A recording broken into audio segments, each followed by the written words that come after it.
ଏ ଫୁଲଟା ଗୁନ୍ଥା ହେଉଛି ବୋଲି ଦେଉଛି ମନ୍ଦିରରେ ନେଇକି ମୋ ନାଁ ତ ଜାଣିଥିବେ ସୁମନ ପ୍ରଧାନ। ଆଜ୍ଞା ଆଜ୍ଞା। ମାଉସୀ ଫୁଲହାର ନିଜେ ତିଆରି କରୁଛନ୍ତି, ଖୁବ୍ ସୁନ୍ଦର କରିଛନ୍ତି, ବହୁତ ବଢ଼ିଆ ହେଇଛି ସବୁ ଫୁଲ। ସେଇ ହାରଟି ଦେଇଛନ୍ତି। ଆମେ ଦୁର୍ଗା ମନ୍ଦିରରେ ନିଶ୍ଚିତ ମାଉସୀଙ୍କ ନାଁରେ ପୂଜା କରିବୁ। ଆଉ ମଉସା ନାହାନ୍ତି, ଆମେ ମଉସାଙ୍କୁ ବହୁତ ଖୋଜୁଛୁ, ବହୁତ ମିସ୍ କରୁଛୁ। ମଉସା ନେକ୍ସଟ ଟାଇମ୍ ଆସିଲେ ଆପଣ ଆଉ ମାଉସୀଙ୍କ ସହିତ ପୁଣି ଆଉ ଗୋଟେ ବଢ଼ିଆ ଭିଡ଼ିଓଟି ହେବ। ତାଙ୍କ ଫୁଲ ଗୁନ୍ଥିବାରେ ମୋର ଭାରି ମନ। ଦୁନିଆର ପରିବ୍ୟାପ୍ତ ବେଳାଭୂମିରୁ ସାଉଁଟି ସାଉଁଟି ଶବ୍ଦର ରଙ୍ଗୀନ ବାଲିକରଟା ପରିପୂର୍ଣ୍ଣ କରି ଫୁଲ ଚାଙ୍ଗୁଡ଼ିରେ ଭକ୍ତିରସ ଭରିଦେବି। ଆଉ ମହାପ୍ରଭୁଙ୍କ ଗଳାରେ ଏଇ ମାଳଟି ଝୁଲେଇ ଦେବି। ଏହି ସୁନ୍ଦର ମନୋହର ଦୃଶ୍ୟ ହେଉଛି ସୁମନା ମାଉସୀଙ୍କର।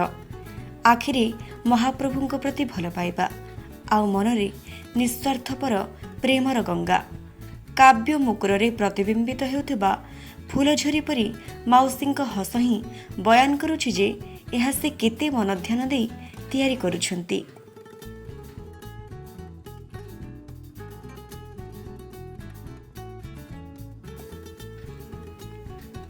ଗୋଦାମରୁ କପଡ଼ା ଆଣି ନିଜ ହାତରେ ତିଆରି କରନ୍ତି ଏହି ସୁନ୍ଦର ସୁନ୍ଦର ଫୁଲହାର। ମନ୍ଦିର ନେତ, ମାଙ୍କ ଓଢ଼ଣୀ, ଲଡ଼ୁ ଗୋପାଳଙ୍କ ପରିଚ୍ଛଦ ତିଆରି କରି ସେ ପାଆନ୍ତି ପରମ ଆତ୍ମସନ୍ତୋଷ। ଜୀବନର ଜଞ୍ଜାଳମୟ ପଥରେ ବି ସେ ଫୁଟାଇ ପାରନ୍ତି ଅନେକ ଗଙ୍ଗଶିଉଳି।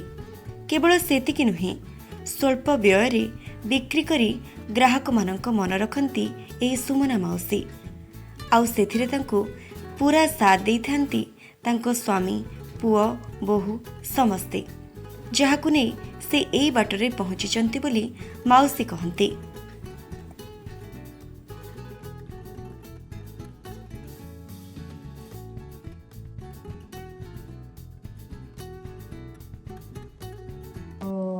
ମୋ ନାଁ ହେଲା ସୁମନା ପ୍ରଧାନ।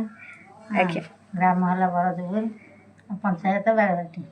ଆମେ ଏଇ ଯେତେବେଳେ ଯେଉଁ ପ୍ରକାର ସବୁ ସୁବିଧା ଆସେ ଆମେ କରୁ। ଏ ବିଶ୍ୱକର୍ମା ପୂଜାରେ ବହୁତ ଫୁଲ ବିକ୍ରି ହୁଏ, ସେଥିପାଇଁ ଆମେ ଫୁଲ ତିଆରି କରିକିରି ସବୁ ଦିଆଯାଏ। ତାପରେ ଚୁନୁରି ବି ଆମେ କରୁ ଏ ବିଶ୍ୱକର୍ମା ପୂଜା ପାଇଁ। ତାପରେ ଏଇ ସମୟରେ ତ ଆଉ କିଛି ବଗିଚାରେ ନଥାଏ ଏସବୁ କାମ। ତାପରେ ଆମର ସେ କୋଳି ଫୋଳି ନଭେମ୍ବର ଡିସେମ୍ବର ଆଡ଼କୁ କୋଳି ଫୋଳି ସବୁ କରିକିରି ବିକ୍ରି କରୁ। ଏସବୁ କାମକୁ ବନ୍ଦ କରିଦେଉ।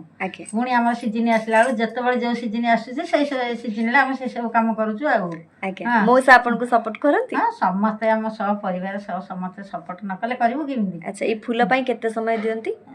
ଫୁଲ ପାଇଁ ବି ବହୁତ ସମୟ, ଯେତେବେଳେ ଯେତେ ସମୟ ମିଳେ ସମସ୍ତେ କିଏ ଖୋଲି ଦିଏ, କିଏ ଗୁନ୍ଥି ଦିଏ, କିଏ ହେଉଛି ବାନ୍ଧି ଦିଏ। ଏସବୁ କରିକିରି ଆମେ ଗୋଟେ କ୍ୟାମେରାକୁ ଗୋଟେ ଫୁଲ ଦେଖେଇଦେବେ ମାଉସୀ? ହଁ, କ୍ୟାମେରାକୁ ଫୁଲ ଦେଖେଇଦେବି। ଆଜ୍ଞା, ଖୁବ୍ ସୁନ୍ଦର ବନେଇଛନ୍ତି।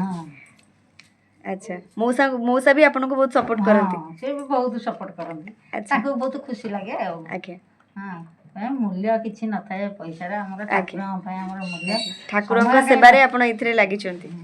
ଆଜ୍ଞା, ଦିନକୁ କେତେଟା ଫୁଲ ହାର ତଥାପି ଆପଣ କରନ୍ତି? ତଥାପି ଦିନରେ 4-5 ଡର୍ଜନ ସମସ୍ତେ ସହଯୋଗରେ 7-8 ଡର୍ଜନ ବି ହୋଇଯାଇଥାଏ। 7-8 ଡର୍ଜନ ଫୁଲହାର ତିଆରି କରନ୍ତି।